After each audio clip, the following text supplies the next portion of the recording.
Ma femme m'a envoyé par erreur la boîte à goûter de ma fille. J'ai montré la boîte en plaisantant à mon collègue, un ancien médecin.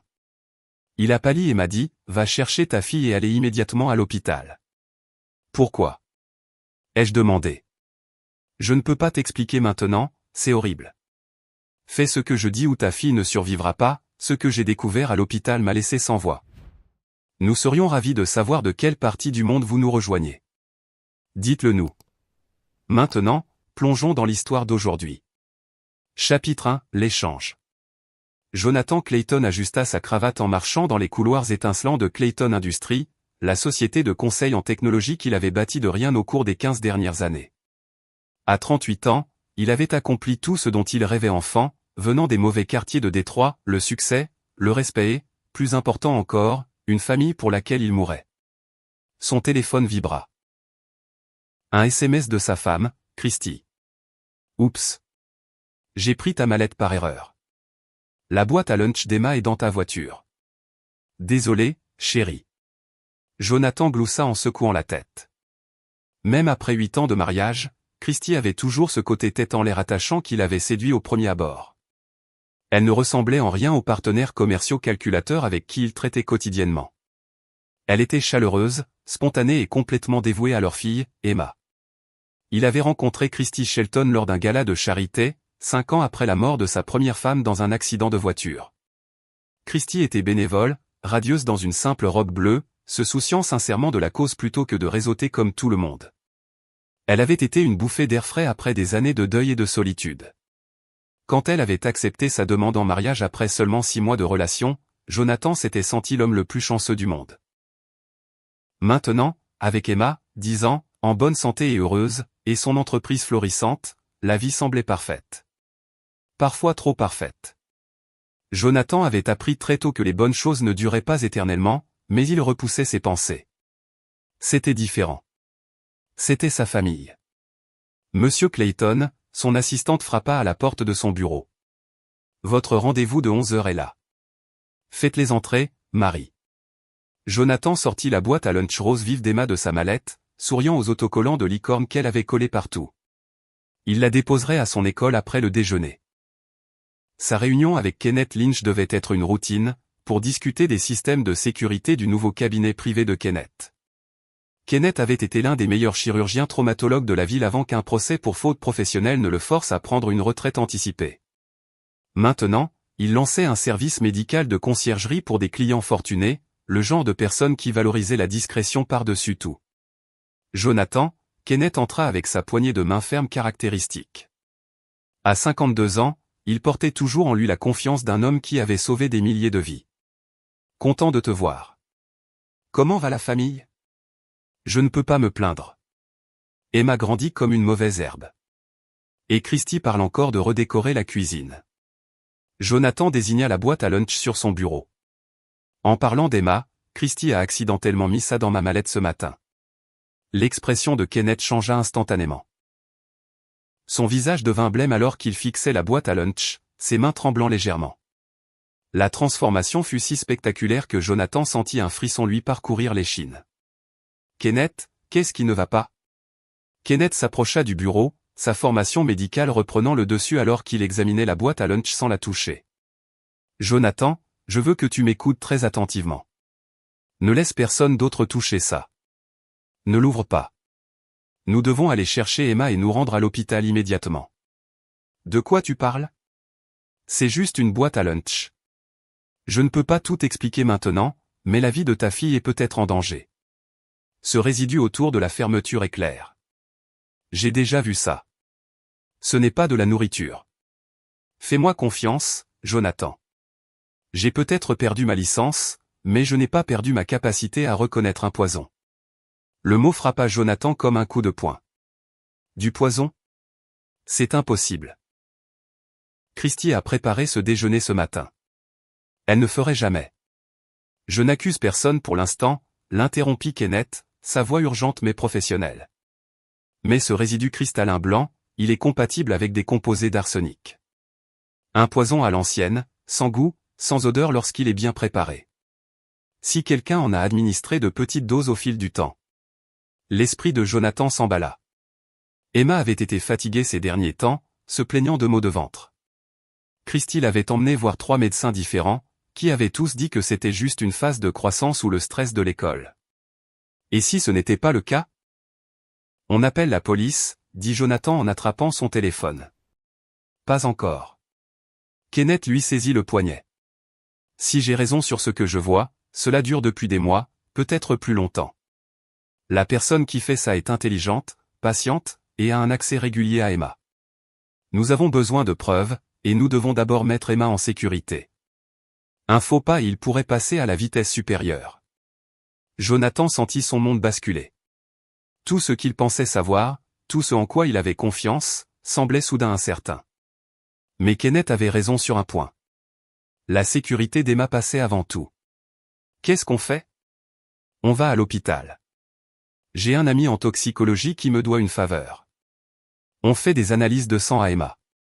On fait analyser cette boîte à lunch correctement. Une fois que nous saurons exactement à quoi nous avons affaire, nous planifierons notre prochain coup. Jonathan attrapa ses clés, son esprit passant déjà en mode stratégique et concentré qui avait fait son succès en affaires. Mais il ne s'agissait pas de marge bénéficiaire ou de part de marché. Il s'agissait de la vie de sa fille. Alors qu'il se dirigeait vers l'ascenseur, Jonathan ne pouvait se défaire du sentiment que sa vie parfaite était sur le point de voler en éclats. Et quelque part au fond de son esprit, un terrible soupçon commençait à naître.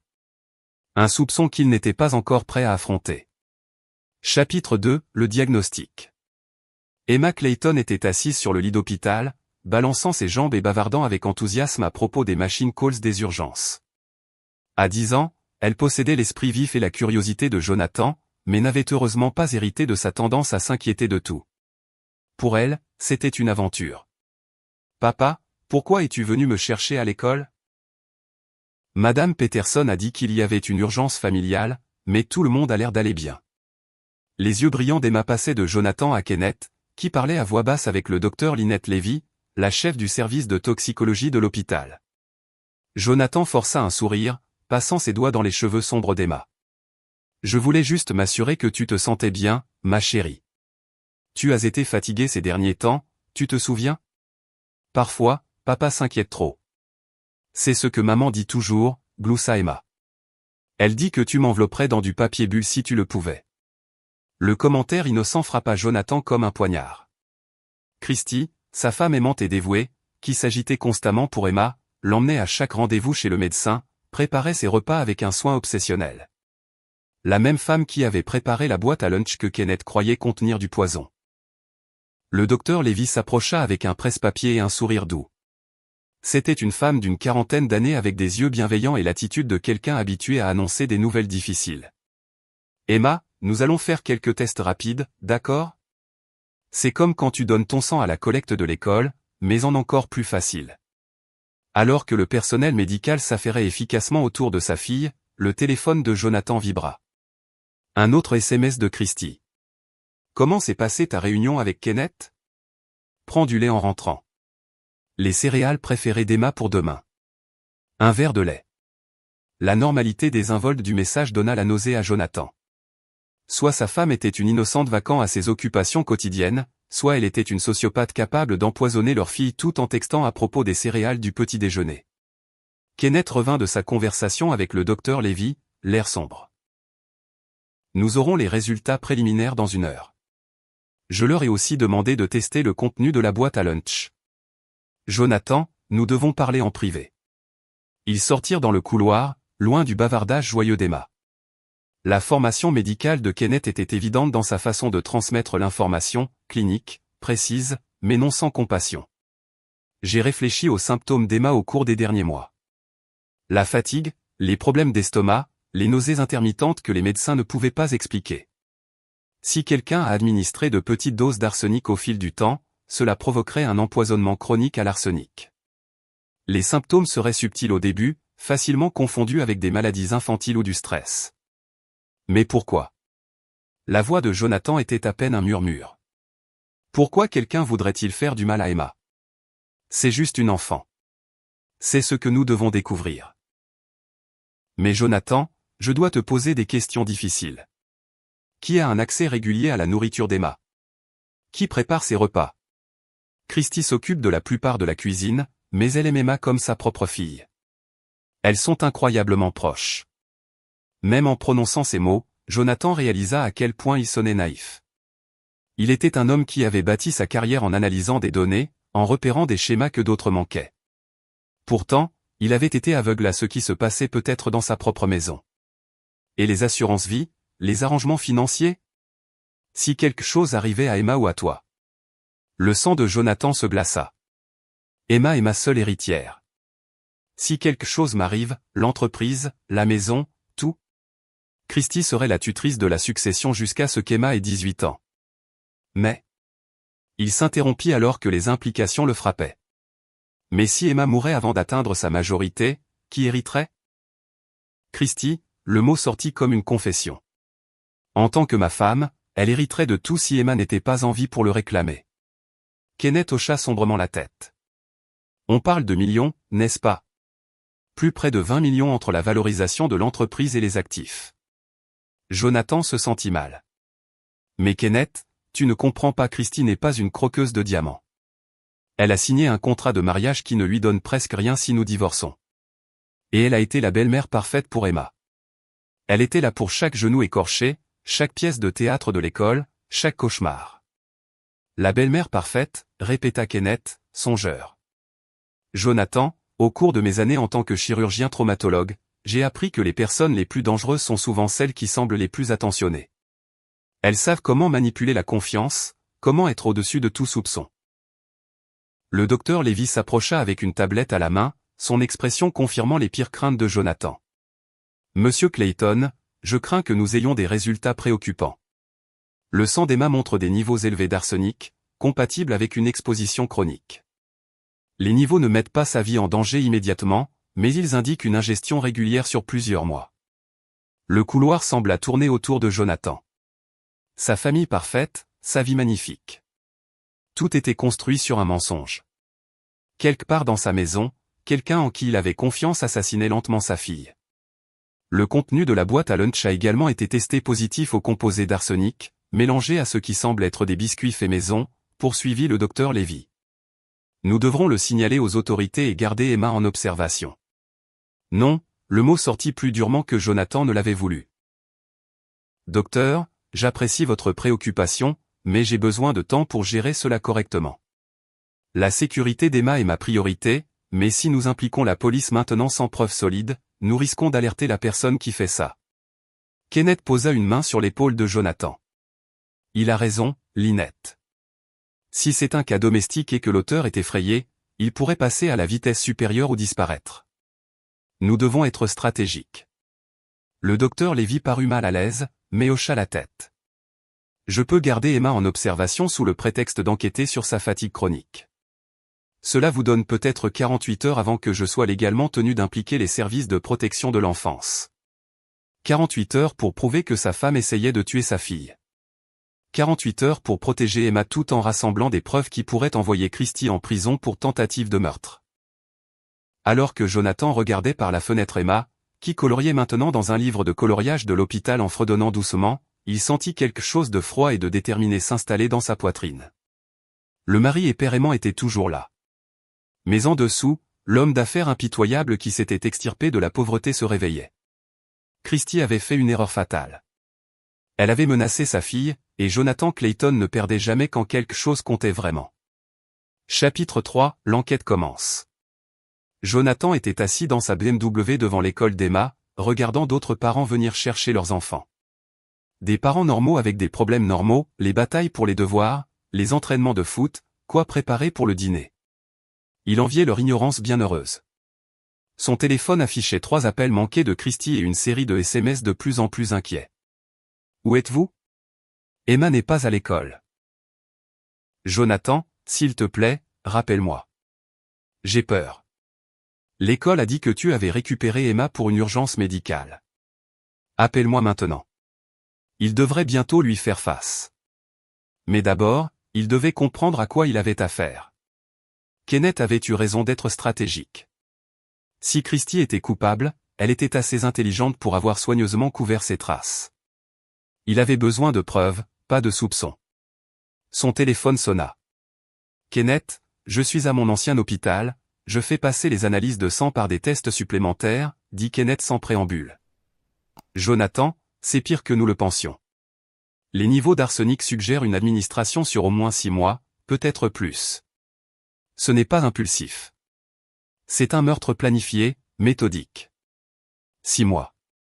La prise de Jonathan se resserra sur le volant. Il y a 6 mois, c'est quand Christy avait suggéré d'augmenter la police d'assurance vie d'Emma. Juste pour être sûr, avait-elle dit, étant donné tes antécédents familiaux de maladie cardiaque. Il y a autre chose. J'ai demandé à un ami du bureau du médecin légiste de sortir quelques dossiers. Tu te souviens du premier mari de Christy? Le sang de Jonathan se glaça. Elle m'a dit qu'il était mort d'une crise cardiaque. Elle était veuve quand nous nous sommes rencontrés.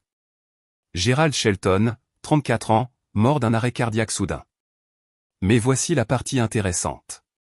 Un arrêt cardiaque peut être provoqué par un empoisonnement à l'arsenic s'il est administré à des doses plus importantes.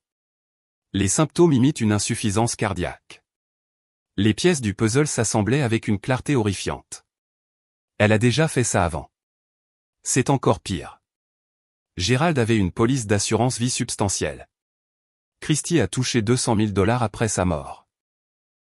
Aucune autopsie n'a été pratiquée car il avait consulté un cardiologue pour des douleurs thoraciques dans les semaines précédant sa mort. Jonathan ferma les yeux, se souvenant comment Christy lui avait raconté en larmes la mort soudaine de son premier mari, à quel point elle avait été jeune et effrayée. Il l'avait serrée dans ses bras pendant qu'elle pleurait, lui avait promis qu'elle n'aurait plus jamais à affronter la perte seule. « J'ai été un tel imbécile, murmura-t-il. Non, tu as été un mari et un père aimant. Elle est douée pour ça, Jonathan. Elle a probablement perfectionné sa technique pendant des années, mais elle a fait une erreur avec Emma. L'empoisonnement à l'arsenic chez les enfants se présente différemment que chez les adultes. Les symptômes étaient plus difficiles à masquer. Le téléphone de Jonathan vibra. Un appel entrant de Christy. Il le refusa, son esprit parcourant les implications. Kenneth, si elle empoisonne Emma depuis 6 mois, pourquoi accélérer? Peut-être qu'elle s'impatiente. Peut-être qu'elle a peur de se faire prendre. Ou peut-être qu'elle prévoit de s'en prendre à toi ensuite et qu'elle a besoin qu'Emma ne soit plus là. Cette pensée glaça le sang de Jonathan. Combien de nuits Christy lui avait-elle apporté du café au lit? Combien de repas faits maison l'avait-il complimenté?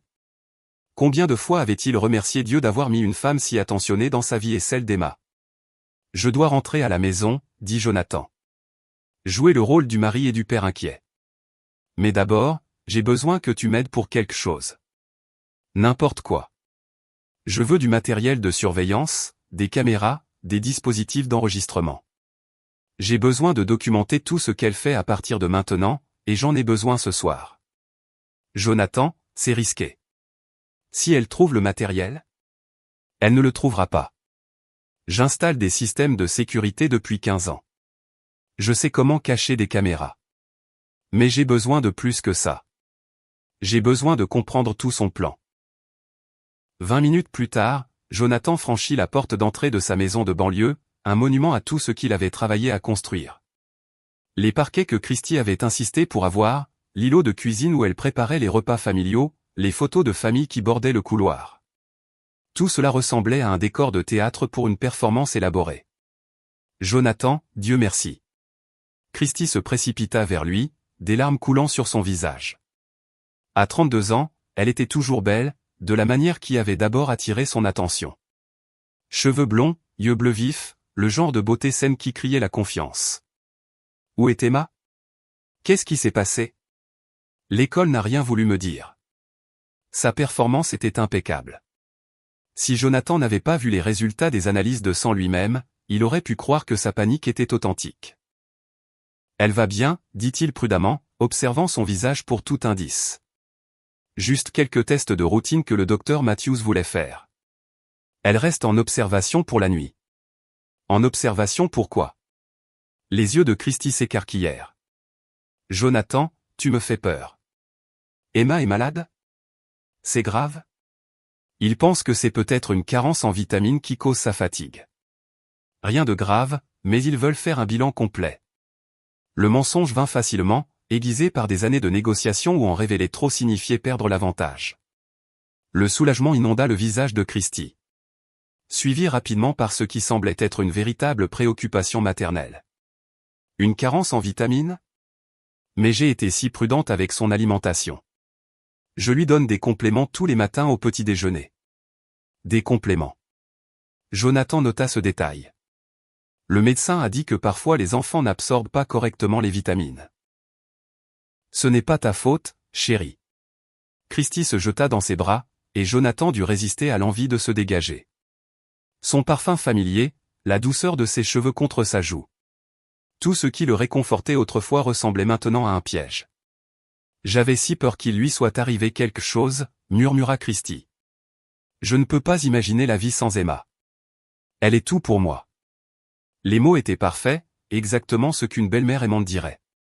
Mais Jonathan les entendait différemment maintenant, non pas comme des expressions d'amour, mais comme des mensonges conçus pour maintenir sa couverture. Cette nuit-là, après que Christy se soit couchée tôt avec une migraine de stress, Jonathan travailla méthodiquement dans la maison.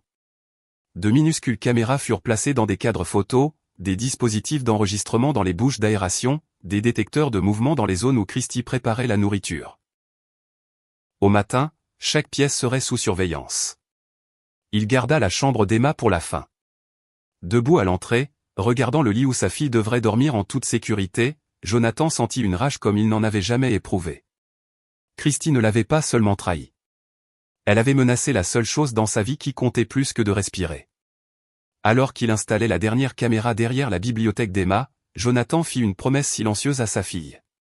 Christy pensait avoir affaire à un veuf éploré, désespéré de compagnie et facilement manipulable.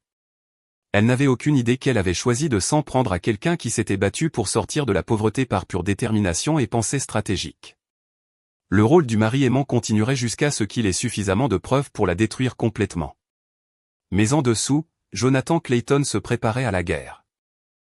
Chapitre 4, la collecte de preuves. Le lendemain matin, Jonathan était assis en face de Christy à leur table de petit déjeuner, étudiant la femme avec qui il avait partagé un lit pendant 8 ans. Elle accomplissait sa routine matinale avec une efficacité bien rodée. Le café qui infuse, les œufs qui grésillent, le pain qui grille à la perfection. Le tableau de la tranquillité domestique. Je pensais apporter à Emma des biscuits faits maison quand nous lui rendrons visite aujourd'hui, dit Christy en sortant les ingrédients du garde-manger. Ceux aux pépites de chocolat qu'elle adore. Jonathan faillit s'étouffer avec son café. Les mêmes biscuits qui avaient été testés positifs à l'arsenic. C'est gentil de ta part, réussit-il à dire. Mais l'hôpital a des règles assez strictes concernant la nourriture extérieure. Quelque chose à propos des allergies et de la contamination. Oh. La main de Christy se figea sur la boîte de farine pendant une fraction de seconde. Bien sûr, j'aurais dû y penser. La micro-expression fut si brève que Jonathan aurait pu la manquer s'il n'avait pas observé attentivement. Déception. Frustration. Le regard de quelqu'un dont le plan venait d'être contrecarré. Peut-être pourrions-nous nous arrêter à la boutique de cadeaux à la place, suggéra Jonathan. Lui prendre des magazines ou un animal en peluche. Le sourire de Christy revint instantanément. Idée parfaite. Tu sais à quel point elle aime ces stupides jouets de licorne. Après le petit déjeuner, Jonathan embrassa Christy et se dirigea vers le bureau, la laissant à sa routine quotidienne. Mais au lieu d'aller à Clayton Industries, il conduisit jusqu'à un parking à 6 pâtés de maison de là, où Kenneth l'attendait avec un ordinateur portable et du matériel de surveillance. Les caméras sont actives, dit Jonathan en s'installant sur le siège passager de la berline de Kenneth. Nous devrions pouvoir surveiller tout ce qu'elle fait. Kenneth afficha le flux de surveillance sur son ordinateur portable. Plusieurs écrans montraient différents angles de la maison des Clayton, cuisine, salon, chambre d'Emma, même le garage. Ça me semble mal. Espionner sa propre femme. Ce n'est pas ma femme, dit Jonathan d'un air sombre. C'est une prédatrice qui a vécu dans ma maison, dormi dans mon lit et assassiné lentement ma fille. Les sentiments que j'avais pour la femme que je pensais qu'elle était sont morts hier.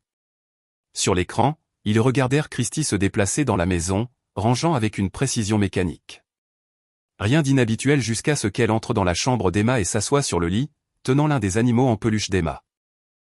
Regarde son visage, murmura Kenneth.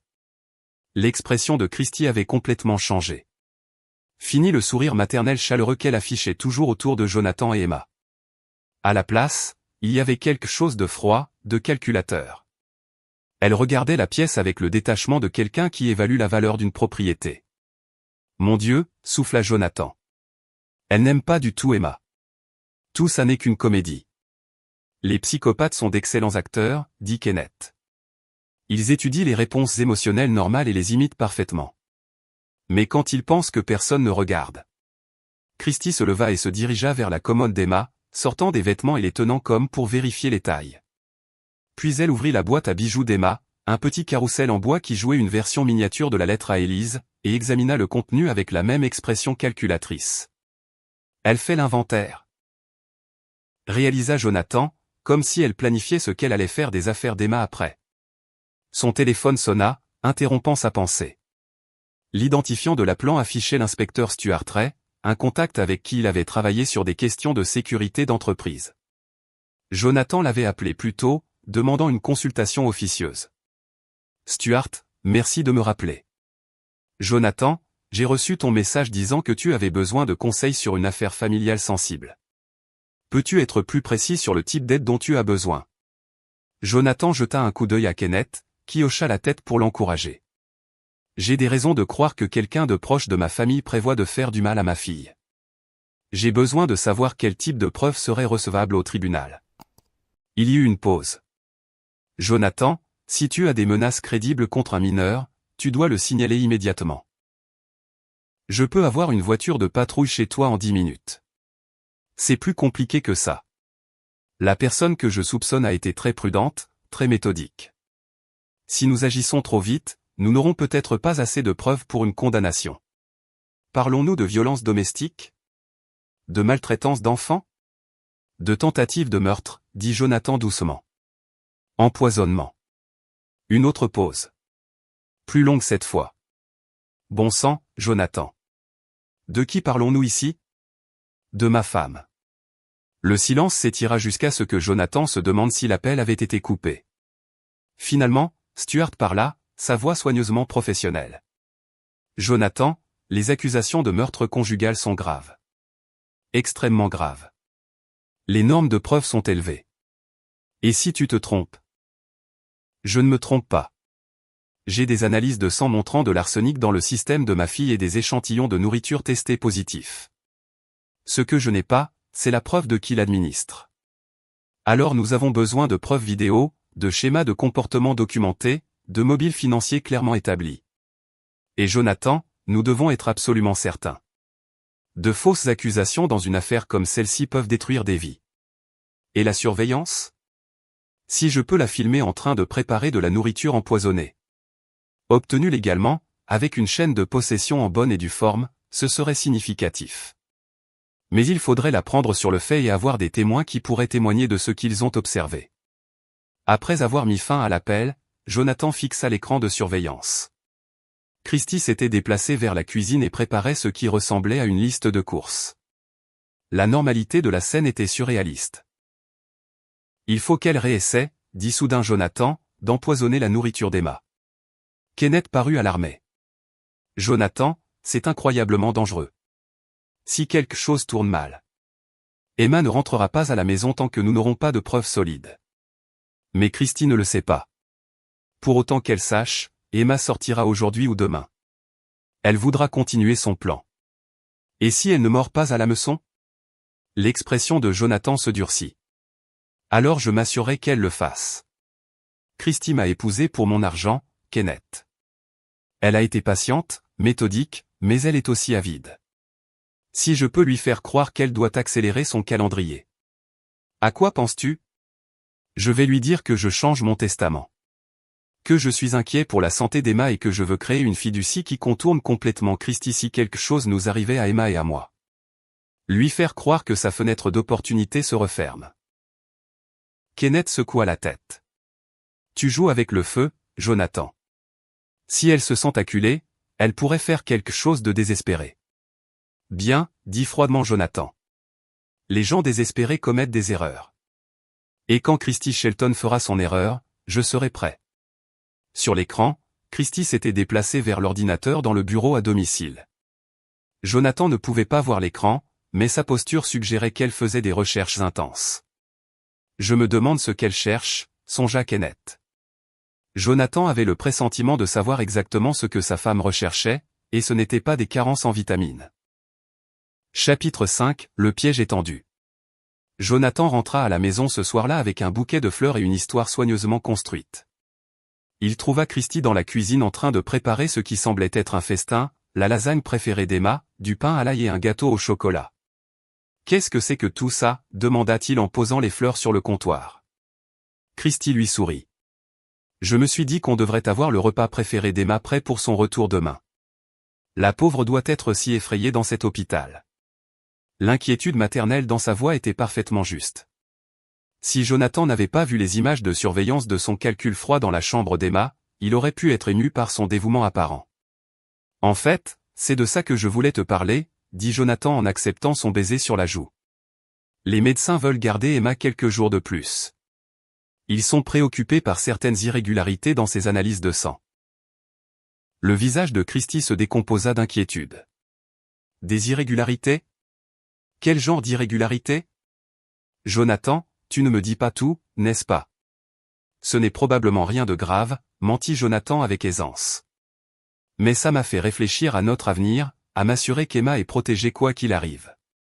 Il se dirigea vers le casier à vin et choisit une bouteille du chardonnay préféré de Christy, jouant le rôle du mari attentionné. J'ai appelé Gérard Spence aujourd'hui. Je veux mettre à jour mon testament. Christy devint très immobile. Le mettre à jour comment ? Eh bien, avec les problèmes de santé d'Emma, je veux m'assurer qu'il y a des dispositions en place si quelque chose lui arrivait avant qu'elle n'atteigne l'âge adulte. Jonathan observa attentivement le visage de sa femme en ouvrant le vin. Je pense à créer une fondation caritative. Si Emma ne survit pas pour hériter, l'argent ira à des hôpitaux pour enfants au lieu d'eux. Il laissa la phrase en suspens, feignant de se rattraper avant de dire quelque chose de blessant. Au lieu de moi, termina Christy, sa voix à peine un murmure. Christy, ce n'est pas ce que je voulais dire. Je veux juste m'assurer que la mémoire d'Emma est honorée si le pire arrive. Tu comprends, n'est-ce pas ? Le masque tomba un instant. Jonathan surprit un éclair de quelque chose de vicieux dans les yeux de sa femme avant qu'elle ne se ressaisisse. Bien sûr, je comprends. Emma doit toujours passer en premier. Mais Jonathan pouvait voir les rouages tourner derrière son sourire parfait. Il venait de menacer tout ce pour quoi elle avait travaillé pendant 6 mois. Si Emma mourait maintenant, Christy n'obtiendrait rien. Elle avait besoin qu'Emma reste en vie assez longtemps pour que Jonathan meure en premier. Ou elle devait accélérer considérablement son calendrier. « Quand rencontres-tu Gérard ?» demanda Christy nonchalamment en remuant la sauce pour la lasagne. « Demain après-midi. Je me suis dit que je signerais le testament mis à jour et que je rendrais visite à Emma ensuite. Peut-être que tu pourrais venir avec moi pour la voir. » Bien sûr. Elle me manque tellement. La voix de Christy était chargée d'une fausse émotion. Je veux juste qu'elle soit à la maison et en bonne santé. Cette nuit-là, Jonathan resta allongé dans son lit, écoutant la respiration de Christy, se demandant combien de nuits il avait dormi à côté d'une meurtrière sans le savoir. Quand il fut certain qu'elle dormait, il sortit discrètement de la chambre et vérifia son installation de surveillance. Kenneth s'était positionné dans une camionnette de l'autre côté de la rue, surveillant les flux et enregistrant tout. Jonathan lui envoya un SMS. Phase interminée. Elle a mordu à l'hameçon. La réponse fut immédiate. Jonathan, s'il te plaît, sois prudent. Et si elle essaie de t'empoisonner aussi ? Jonathan avait envisagé cette possibilité. Christy pourrait décider qu'il serait plus efficace de l'éliminer en premier plutôt que de continuer à tuer lentement Emma. Mais il comptait sur sa nature méthodique. Elle avait passé des mois à perfectionner l'empoisonnement d'Emma. Elle ne voudrait pas risquer une approche différente avec lui, à moins d'être désespérée. Le lendemain matin, Christy était inhabituellement attentive. Elle lui prépara son petit déjeuner préféré, l'embrassa 2 fois au revoir et lui rappela de transmettre son amour à Emma. La performance était impeccable, mais Jonathan remarqua qu'elle avait préparé un déjeuner supplémentaire, un thermos de soupe, au cas où Emma se sentirait d'attaque pour manger quelque chose de la maison. L'hôpital n'autorise vraiment pas la nourriture extérieure, lui rappela Jonathan. Je sais, mais peut-être que les infirmières feraient une exception. C'est juste de la soupe, et elle a si peu mangé ces derniers temps. Jonathan prit le thermos sans discuter, sachant qu'il serait testé dans l'heure. Si Christy l'avait empoisonné, il aurait la preuve dont il avait besoin. À l'hôpital, le docteur Lévy confirma ce que Jonathan soupçonnait. La soupe contient suffisamment d'arsenic pour causer de graves dommages, voire la mort si elle est consommée en entier. Elle n'est plus subtile. Elle passe à la vitesse supérieure parce que j'ai menacé de changer mon testament, expliqua Jonathan. Elle a besoin qu'Emma meure avant demain après-midi, sinon elle risque de tout perdre. Kenneth les rejoignit dans la salle de conférence, les hagards après une nuit de surveillance. Nous avons tout filmé, Jonathan. Elle préparant la soupe, ajoutant ce qui ressemblait à de la poudre d'une petite fiole. Même son expression pendant qu'elle le faisait. C'est un meurtre froid et calculé. Est-ce suffisant pour une arrestation, demanda le docteur Lévy. C'est suffisant pour des accusations, répondit Kenneth. Mais Jonathan, une fois que nous agirons, il n'y aura pas de retour en arrière. Es-tu sûr d'être prêt? Jonathan regarda par la fenêtre Emma, qui lisait dans son lit d'hôpital, ignorant complètement que sa belle-mère avait systématiquement tenté de la tuer pendant des mois. Sa fille avait l'air pâle et fatiguée, mais vivante. En sécurité. Je suis prêt depuis le moment où j'ai découvert ce qu'elle faisait à Emma, dit-il doucement. Mais je veux m'assurer qu'elle ne pourra plus jamais faire de mal à un autre enfant. Nous avons besoin qu'elle avoue, qu'elle admette ce qu'elle a fait à son premier mari aussi. Comment comptes-tu t'y prendre? Le sourire de Jonathan était froid et prédateur. En lui donnant exactement ce qu'elle pense vouloir. Il sortit son téléphone et composa le numéro de la maison. Christy répondit à la première sonnerie. Jonathan, comment va Emma? A-t-elle aimé la soupe? Christy, tu dois venir à l'hôpital immédiatement. Il s'est passé quelque chose. La panique inonda sa voix. Quoi? Qu'est-ce qui ne va pas? Est-ce qu'Emma va bien? Viens aussi vite que tu peux. Chambre 314 dans l'aile pédiatrique. Il raccrocha sans un mot de plus, sachant que Christy interpréterait son ton brusque comme de la dévastation. Elle penserait qu'Emma était morte, que son plan avait finalement fonctionné. Et quand elle arriverait à l'hôpital, s'attendant à consoler son mari en deuil, elle trouverait l'inspecteur Stuart l'attendant avec des menottes. Le piège était tendu. Il ne restait plus à Jonathan qu'à regarder sa femme y tomber. Chapitre 6, la confrontation. 37 minutes après l'appel de Jonathan, Christy fit irruption par les portes de l'hôpital, des larmes coulant sur son visage et le désespoir dans les yeux. Elle s'était habillée à la hâte, chaussures dépareillées, pull à l'envers. L'image d'une mère dévastée se précipitant au chevet de son enfant. Jonathan la regarda s'approcher depuis le bout du couloir, flanqué de l'inspecteur Ray et de Kenneth. Sa performance était digne d'un Oscar. La course chancelante, les sanglots étouffés, la façon dont elle serrait son sac à main comme une bouée de sauvetage. S'il n'avait pas su la vérité, il aurait pu croire qu'elle était sincèrement terrifiée pour le bien-être d'Emma. Jonathan. Christy l'atteignit et se jeta dans ses bras. Qu'est-ce qui s'est passé? S'il te plaît, dis-moi qu'Emma va bien. Dis-moi qu'elle va s'en sortir. Par-dessus son épaule, Jonathan croisa le regard de l'inspecteur Ray, qui hocha légèrement la tête. Tout était enregistré. Christy, dit Jonathan prudemment, nous devons parler. Je ne veux pas parler. Je veux voir Emma. Où est-elle? Pourquoi ne me dis-tu pas ce qui s'est passé? Elle est en sécurité, dit Jonathan, se dégageant doucement de son étreinte. Mais nous avons quelques questions sur son état. Pour la première fois, Christy sembla remarquer la présence de l'inspecteur Ray. Des questions? Je ne comprends pas. Qui est-ce?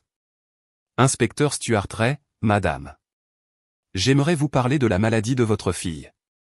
Belle-fille, corrigea automatiquement Christy, puis sembla réaliser comment cela sonnait.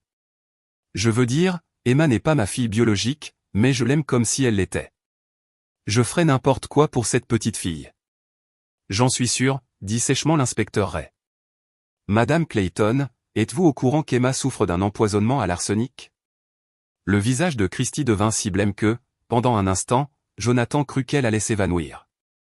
Mais sa réaction était fausse. Au lieu du choc ou de la confusion, il vit la peur et le calcul vaciller derrière ses yeux. Empoisonnement à l'arsenic? C'est impossible. Comment, où aurait-elle pu être exposée à de l'arsenic? C'est ce que nous essayons de déterminer. Répondit l'inspecteur Ray. Pouvez-vous penser à quelqu'un qui pourrait vouloir du mal à Emma? Quelqu'un ayant accès à sa nourriture ou à ses boissons? L'esprit de Christie tournait visiblement à plein régime. Non, bien sûr que non. Tout le monde aime Emma. C'est juste une petite fille. Ce doit être une sorte d'erreur. Jonathan s'avança. Christie, nous avons aussi testé la soupe que tu m'as envoyée ce matin. Elle contenait assez d'arsenic pour tuer un adulte, sans parler d'une enfant de 10 ans. Le silence qui suivit fut assourdissant. Le visage de Christie passa par une série d'expressions, choc, confusion, peine, trahison, comme si elle auditionnait différentes émotions pour voir laquelle fonctionnerait le mieux. C'est impossible, murmura-t-elle finalement. J'ai fait cette soupe moi-même à partir de rien. C'est impossible. À moins que quelqu'un n'y ait ajouté de l'arsenic après que vous l'ayez faite, suggéra l'inspecteur Ray. Les yeux de Christie s'illuminèrent.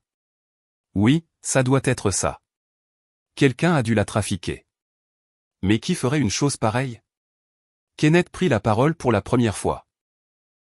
Madame Clayton, un empoisonnement à l'arsenic ne se produit pas du jour au lendemain. Les niveaux dans le sang d'Emma suggèrent une exposition régulière sur plusieurs mois.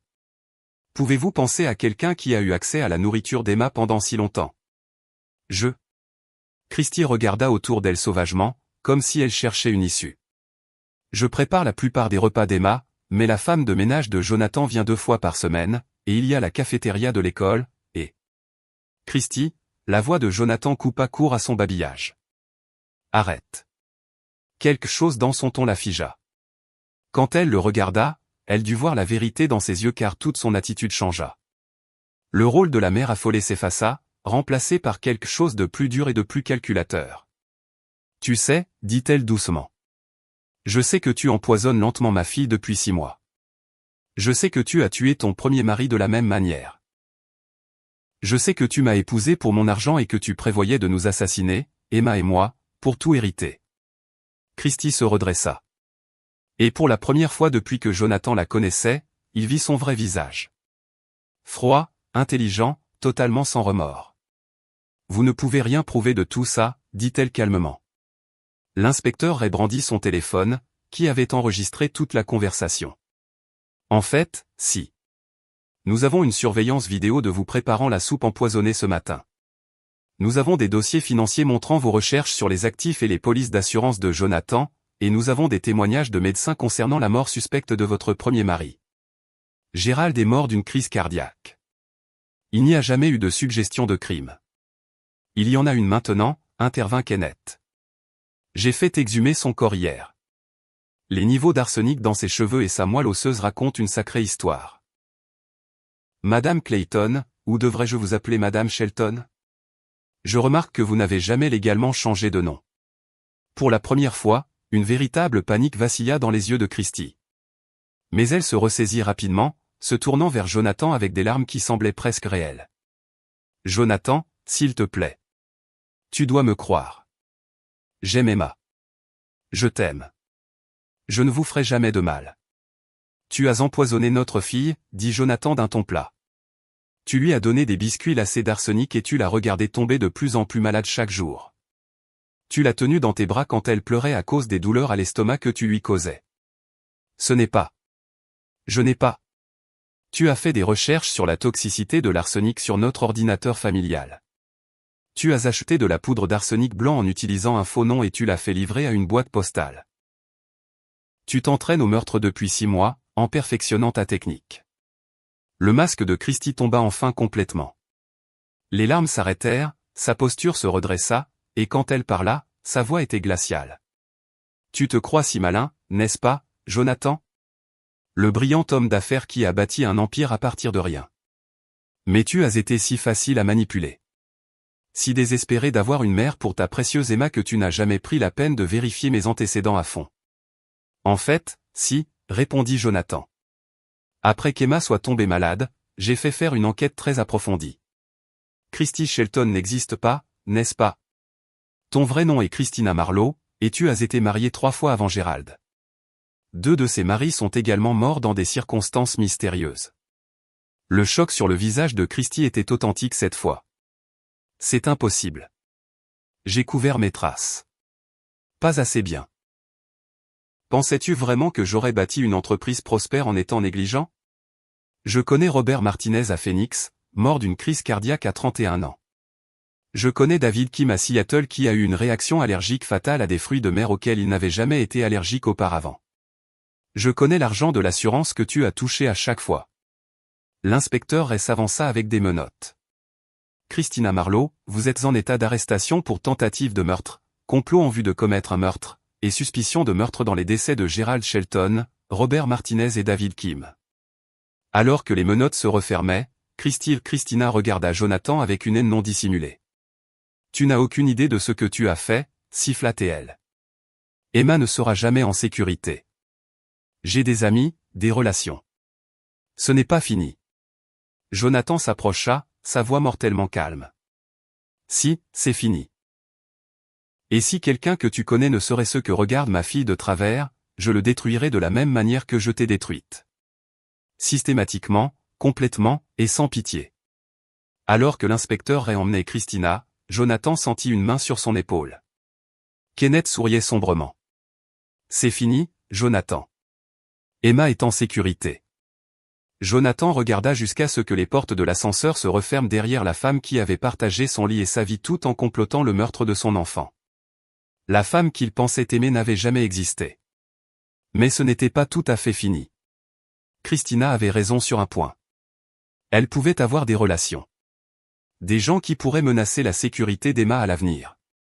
Et Jonathan Clayton n'avait jamais été le genre d'homme à laisser des affaires en suspens. Chapitre 7, le règlement de compte.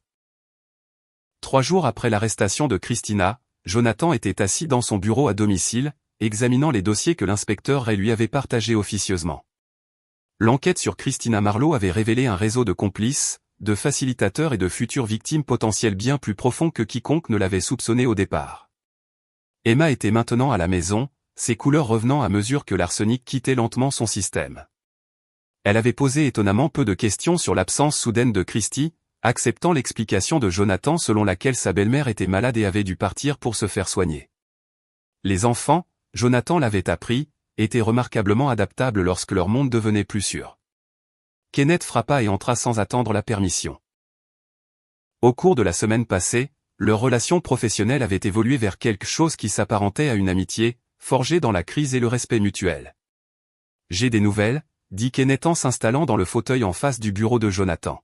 « Des bonnes et des mauvaises. »« Donne-moi les mauvaises d'abord. » Christina a été libérée sous caution. 2 millions de dollars versés par quelqu'un se faisant appeler M Enterprises. Nous ne pouvons pas tracer la société. Elle est enfouie sous des couches de sociétés écrans et de comptes offshore. La mâchoire de Jonathan se crispa. Et les bonnes nouvelles?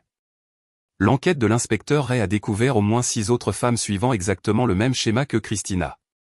Fausses identités ciblant des veufs riches avec des enfants, empoisonnant lentement les membres de la famille pour l'argent de l'héritage.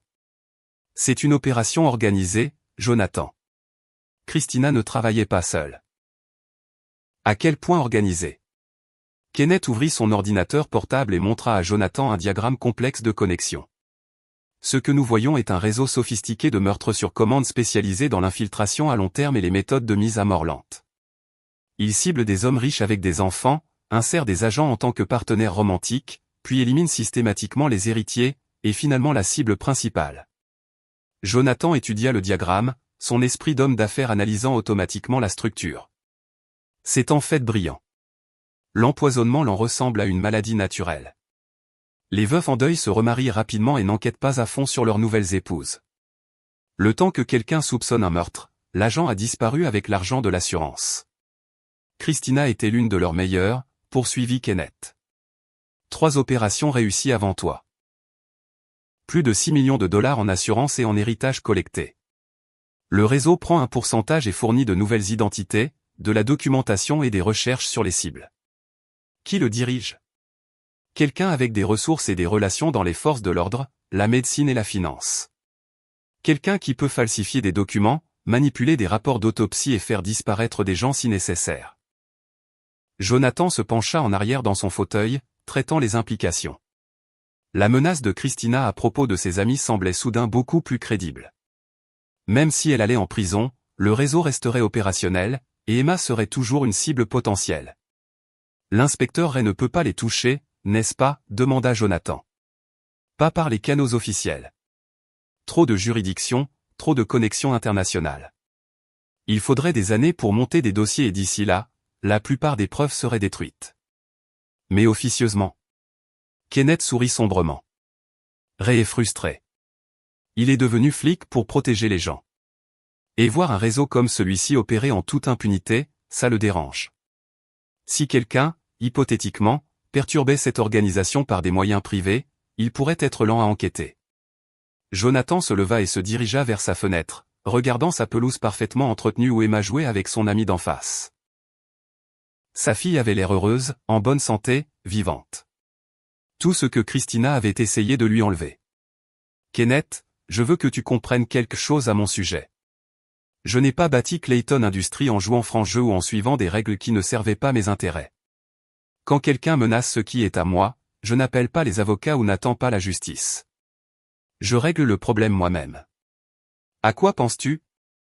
Jonathan se retourna pour faire face à son ami. Je pense que ce réseau a réussi parce qu'il cible des victimes qui ne se défendent pas. Des veufs en deuil, des enfants malades, des gens qui font confiance au système pour les protéger. Mais je ne suis pas en deuil et je ne fais pas confiance au système. Il sortit son téléphone et fit défiler ses contacts jusqu'à ce qu'il trouve le numéro qu'il cherchait. Lucas Driscoll avait été sa liaison militaire lors des premiers contrats de défense de Clayton Industries. Un homme qui était passé des forces spéciales au conseil en sécurité privée. Si quelqu'un pouvait aider Jonathan à démanteler un réseau de meurtres, c'était bien Lucas. Lucas, c'est Jonathan Clayton. J'ai besoin de ton aide pour une situation sensible. Résolution permanente requise. La conversation fut brève, codée et coûteuse. Quand Jonathan raccrocha, Kenneth le fixait avec un mélange d'admiration et d'inquiétude. Tu ne t'en prends pas seulement à Christina, n'est-ce pas? Christina est en détention. Elle sera condamnée et passera le reste de sa vie en prison. Mais le réseau qu'il a formé, soutenu et lui a permis d'assassiner ma fille. Ils sont toujours opérationnels, ciblent toujours des familles, transforment toujours des gens comme ma femme en armes. Jonathan, ce dont tu parles, c'est de se faire justice soi-même. C'est illégal, dangereux, et si tu te fais prendre? Si je me fais prendre, Emma grandit sans père, mais vivante. Si je ne fais rien, elle grandit en regardant par-dessus son épaule pour le reste de sa vie, ne sachant jamais quand la prochaine Christina pourrait apparaître. Kenneth resta silencieux un long moment. De quoi as-tu besoin de ma part? De connaissances médicales. Ces gens utilisent le poison comme arme de prédilection parce qu'il imite la mort naturelle.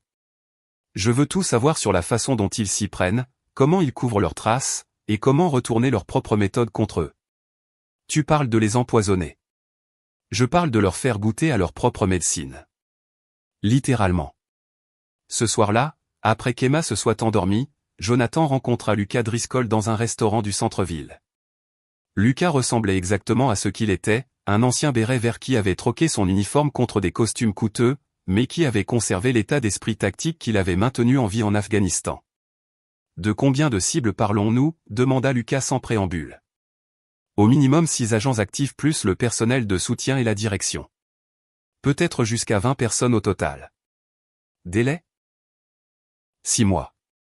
Je veux qu'ils soient tous identifiés, localisés et éliminés avant la fin du procès de Christina. Pas de témoins, pas de traces, aucune chance pour le réseau de se reconstruire. Lucas hocha lentement la tête. Budget. Tout ce qu'il faudra. Je vaux 23 millions sur le papier et je dépenserai chaque centime pour protéger Emma. Tu comprends que c'est un aller simple, Jonathan. Une fois que nous nous engageons sur cette voie, il n'y a pas de protection juridique. Pas de retour en arrière. Si les autorités te relient à ce qui arrive à ces gens. Jonathan pensa au visage pâle d'Emma dans son lit d'hôpital, aux mois de douleur à l'estomac et de fatigue qu'elle avait enduré pendant que sa belle-mère l'assassinait lentement. Il pensa à Gerald Shelton, Robert Martinez, David Kim, et à toutes les autres victimes qui avaient totalement fait confiance à leur tueur. Je comprends parfaitement, dit-il. Quand est-ce qu'on commence? Lucas sourit, et ce n'était pas une expression agréable. On a déjà commencé. Je suis sur la piste du réseau de Christina depuis que l'inspecteur Ray a partagé les renseignements hier. 3 de leurs agents sont actuellement actifs. un à Dallas, un à Phoenix, un à Miami. Tous les 3 sont en train de tuer lentement des enfants pour l'argent de l'héritage. Alors nous sauvons ces enfants d'abord. C'est exactement ce que je pensais. Considère ça comme un test sur le terrain pour l'opération plus large. Alors qu'il se serrait la main, Jonathan sentit une satisfaction froide s'installer dans sa poitrine. Le réseau avait commis une erreur fatale en choisissant Emma comme cible. Ils avaient réveillé quelque chose en Jonathan qu'il avait gardé enfoui depuis ses jours de lutte pour sortir de la pauvreté. La partie de lui qui ferait n'importe quoi, blesserait n'importe qui, franchirait n'importe quelle ligne pour protéger ce qui comptait le plus. Christina Marlowe et ses associés étaient sur le point d'apprendre que certaines victimes se défendent. Et quand Jonathan Clayton se battait, il se battait pour gagner. Chapitre 8, la chute du réseau. 6 semaines après l'arrestation de Christina, un curieux schéma commença à émerger à travers les États-Unis. À Dallas, une femme nommée Patricia Webb mourut subitement d'une apparente insuffisance cardiaque alors qu'elle rendait visite au fils de son riche petit ami à l'hôpital. À Phoenix, Maria Santos subit une réaction allergique fatale lors d'un dîner romantique avec son nouveau mari. À Miami, Jennifer Park s'effondra lors de la pièce de théâtre de l'école de sa belle-fille et fut déclarée morte à son arrivée aux urgences. Pour quiconque examinait les cas individuellement, ils semblaient être des morts tragiques mais sans particularité. Mais Jonathan Clayton, étudiant les rapports depuis son bureau à domicile, y voyait tout autre chose. La justice. Lucas Driscoll s'était avéré valoir chaque dollar que Jonathan le payait. Chaque opération avait été chirurgicale dans sa précision. Les cibles éliminées en utilisant leur propre méthode, leur mort paraissant assez naturelle pour éviter une enquête. Plus important encore, 3 enfants avaient été sauvés de mort lente et atroce aux mains de leurs soignants de confiance. Phase interminée, rapporta Lucas lors de leur réunion hebdomadaire. Les 3 agents actifs neutralisés. Les enfants qu'ils ciblaient se remettent sous surveillance médicale et leurs familles ont été discrètement averties de la menace à laquelle elles étaient confrontées. Et le réseau de soutien. C'est là que ça devient intéressant. Lucas ouvrit sa tablette, montrant un réseau de connexions qui avait mis des semaines à être démêlé. La piste de l'argent nous a menés à la direction. 3 personnes dirigeant toute l'opération depuis un complexe dans le Nevada. Jonathan étudia les profils que Lucas avait compilés. La dirigeante était une femme nommée Margaret Sinclair, une ancienne enquêtrice en assurance qui avait utilisé sa connaissance du secteur pour perfectionner le modèle du meurtre à but lucratif. Ses lieutenants étaient Brian Schneider, un chimiste qui fournissait les poisons, et Wallace Beck, un faussaire qui créait les fausses identités. Ils sont prudents, poursuivit Lucas. Emplacement isolé, sécurité sophistiquée, plusieurs voies d'évacuation. Mais ils ont une faiblesse. Laquelle ? Christina devait se manifester chaque semaine. Quand elle a disparu des radars, ils ont supposé qu'elle avait été arrêtée, mais pas compromise. Ils prévoient de l'extraire. Un sourire froid traversa le visage de Jonathan. Quand ? Demain soir. Transport de la prison du comté vers la détention fédérale. Ils ont arrangé un accident pendant le transfert. C'était l'opportunité que Jonathan attendait. Christina en liberté, loin de la protection du système juridique, entourée par les personnes mêmes qu'il avait formées à assassiner sa fille. Je veux être là, dit Jonathan. Jonathan, ce n'est pas comme ça que ça marche. Tu m'as engagé pour gérer les détails opérationnels pendant que tu maintiens un déni plausible.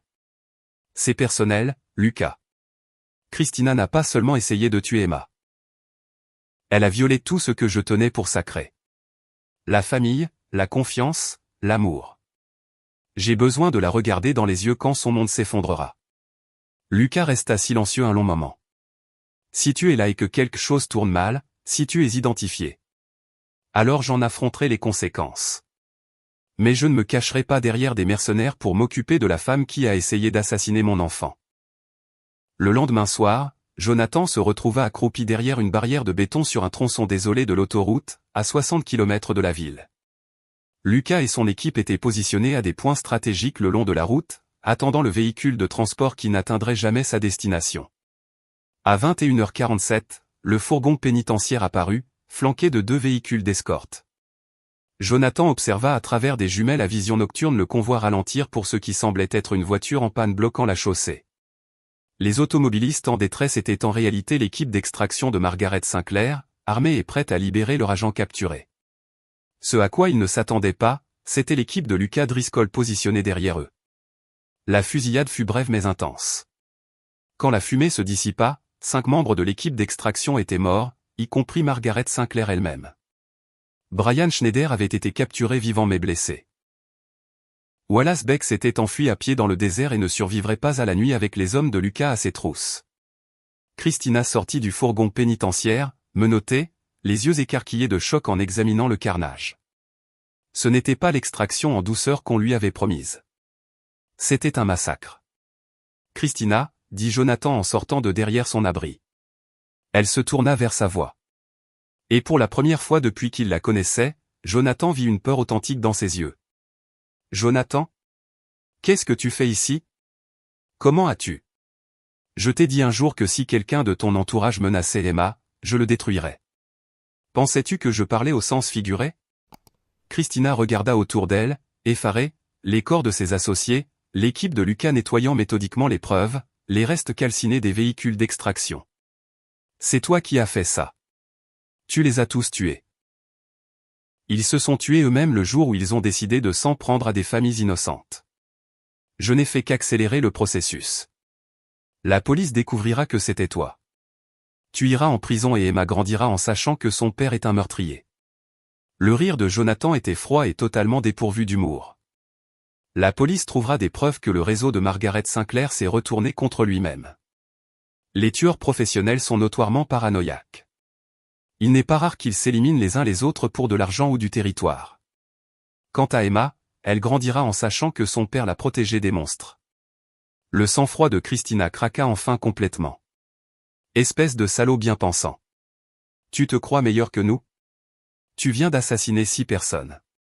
J'ai éliminé 6 parasites qui gagnaient leur vie en détruisant des familles. Il y a une différence. Lucas s'approcha, tenant une petite fiole de liquide clair. Nous avons trouvé ça dans le véhicule de Sinclair. Composé d'arsenic de qualité médicale. La même formule que Christina a utilisée sur Emma. Une justice poétique. Jonathan prit la fiole, la pesant dans sa paume.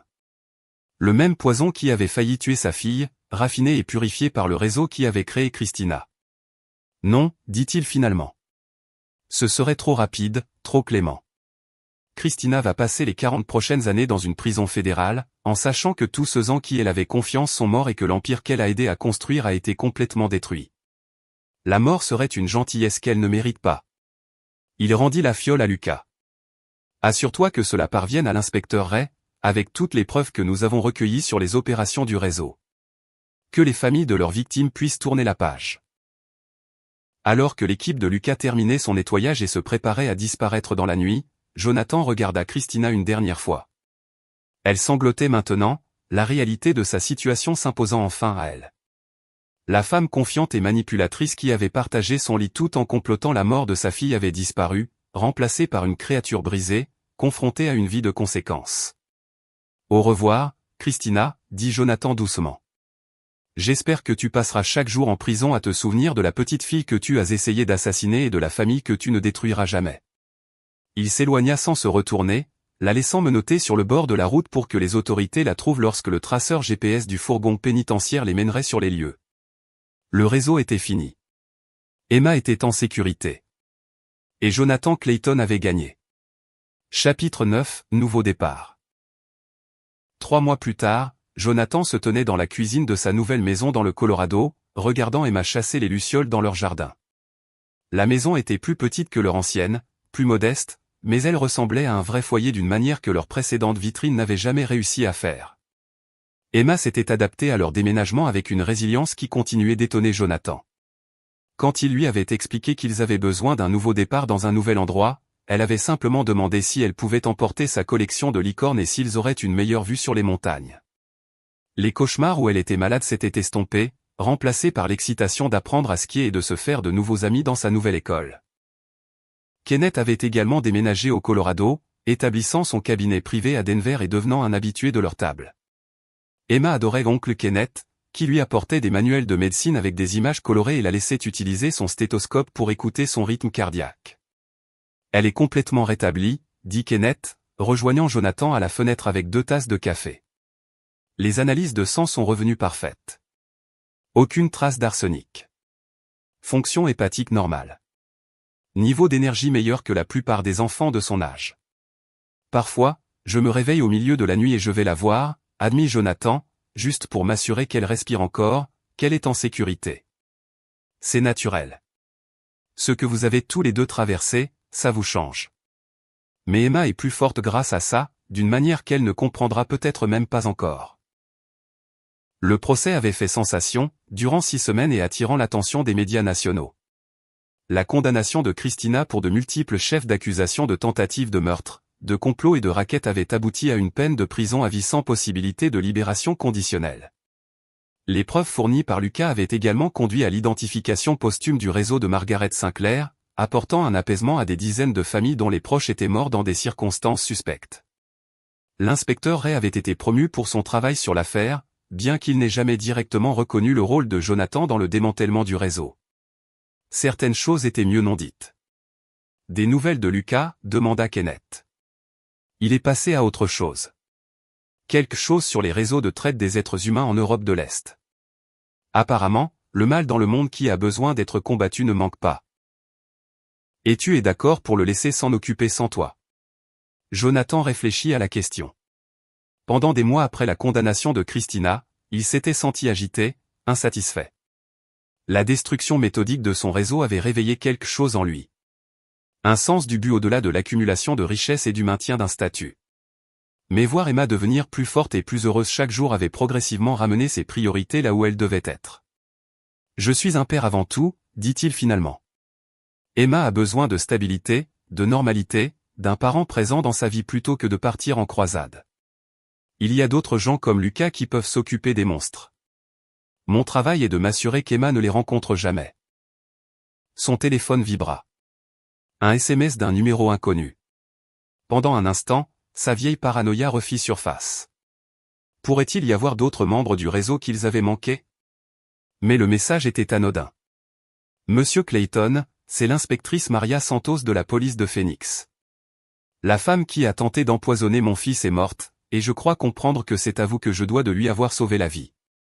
Si jamais vous avez besoin de quoi que ce soit, n'importe quoi, vous avez une amie en Arizona. Des messages similaires arrivaient depuis des semaines, de parents reconnaissants, d'officiers de police, et même de certains autres contacts de Lucas. Le mot s'était répandu dans certains cercles sur ce que Jonathan avait fait, lui valant une réputation qu'il n'avait jamais cherchée, mais qu'il ne pouvait pas entièrement renier. Papa. Emma apparut à l'entrée de la cuisine, des taches d'herbe sur son jean et le bonheur rayonnant de chaque trait. Kenneth peut rester dîner? Je veux lui montrer le dessin que j'ai fait de notre ancienne maison. Bien sûr qu'il peut rester. Quel genre de dessin? L'expression d'Emma devint pensive. C'est une image de moi, toi et Christy devant notre maison. Mais j'ai dessiné un grand X rouge sur Christy parce qu'elle était méchante et a essayé de nous faire du mal. Kenneth et Jonathan échangèrent un regard par-dessus la tête d'Emma. Sa thérapeute avait dit qu'il était sain pour elle de traiter la trahison par l'art, mais c'était toujours déconcertant d'entendre sa fille de 10 ans parler si crûment de tentative de meurtre. Est-ce qu'elle te manque parfois? Demanda Jonathan doucement. Emma y réfléchit sérieusement. La personne que je pensais qu'elle était me manque. Celle qui faisait des biscuits aux pépites de chocolat et me lisait des histoires avant de dormir. Mais cette personne n'était pas réelle, n'est-ce pas? Non, ma chérie. Cette personne n'était que du cinéma. Alors elle ne me manque pas vraiment. On ne peut pas regretter quelqu'un qui n'a jamais existé. La simple sagesse des mots d'Emma frappa Jonathan comme une révélation. Il avait passé des mois à faire le deuil de son mariage, de la trahison de sa confiance, de la destruction de ce qu'il pensait être une famille heureuse. Mais Emma avait raison. La femme qu'il avait pleurée n'avait jamais été réelle. Christina Marlowe, la belle-mère aimante, avait été une performance élaborée conçue pour faciliter le meurtre. Ce qu'il avait perdu n'était pas l'amour. C'était une illusion. Ce qu'il avait gagné, c'était la vérité. Et la connaissance inébranlable qu'il ferait n'importe quoi pour protéger sa fille. Papa. La voix d'Emma le tira de ses pensées. Ça va? Jonathan s'agenouilla et serra sa fille dans ses bras, respirant l'odeur d'herbe et d'innocence qui représentait tout ce qu'il y avait de bon dans son monde. Je vais parfaitement bien, Em. Nous allons tous les deux parfaitement bien. Cette nuit-là, Après qu'Emma se soit couchée et que Kenneth soit retourné à son appartement à Denver, Jonathan s'assit sur son porche, regardant les étoiles qui étaient visibles ici d'une manière qu'elle ne l'avait jamais été en ville. Son téléphone affichait plusieurs appels manqués de journalistes essayant toujours d'obtenir des interviews sur l'affaire du réseau de la Veuve Noire, mais il avait cessé de répondre à leurs appels des semaines auparavant. L'histoire qu'ils voulaient raconter n'était pas celle qui importait. Ils étaient fascinés par les complots de meurtre, la conspiration, la chute spectaculaire d'une organisation criminelle.